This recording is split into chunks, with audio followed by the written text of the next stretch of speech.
support in the Leland, McDaniel, Church Street, Emerson area.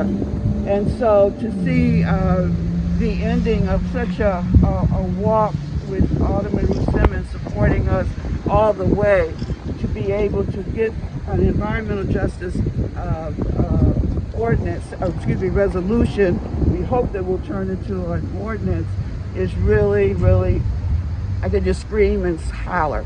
So let Rick continue to talk about it in the specifics, but we are a committee, love to have new members, give us a call, and we will go and do great things in this city as it relates to environmental injustices, things that you may not even think about might be an injustice. As it was indicated, we've been working on this for quite a few years, and it is a bit historic. And I would just like to say that working on a resolution like this in the city of Evanston is really a privilege, because there's a lot of communities out there. They don't do things like this, or they do, they'll probably start thinking about them in 5 or 10 or 15 years.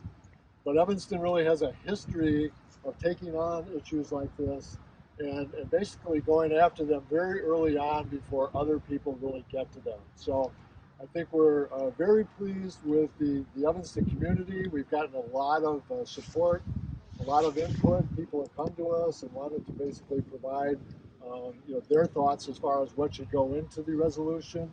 We absorbed a lot of that, put it in, and ultimately, for those who aren't familiar with it, what it is it's basically a resolution that at a very high level states the City of Evanston's policy on the distribution of both environmental assets and liabilities. So we don't want any particular community bearing the brunt of the bad things that could be like a plant spewing air pollution into the air.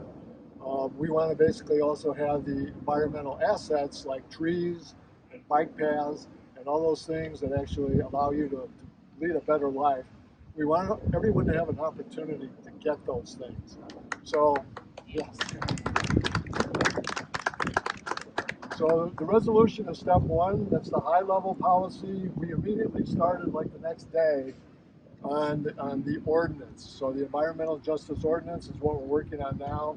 That's going to have the details. That's going to have the changes to the city code.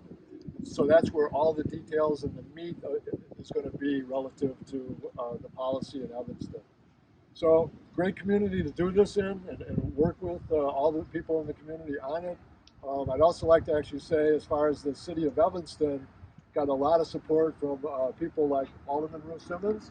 She's actually been behind us all the way. She's provided great input to us. We have other aldermen that have actually participated, some former aldermen, citizens all over the place. So thanks everyone for coming out. We really appreciate you coming out and celebrating the resolution with us today.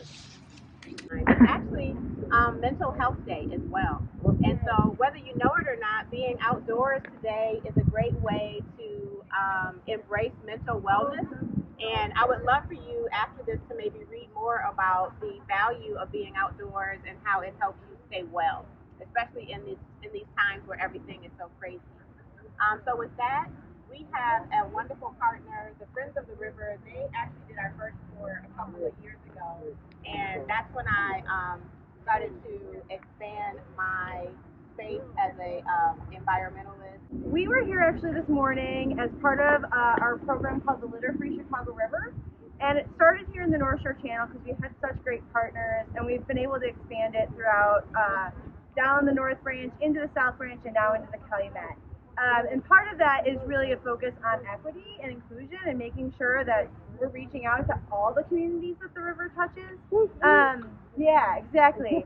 And one of the brochures I brought with me today was actually produced by a really great collaboration through Open Lands, and it's actually on the Calumet area, which is pretty far. I get it from here, but it's an example of how much history is around you all the time that you may not really be aware of.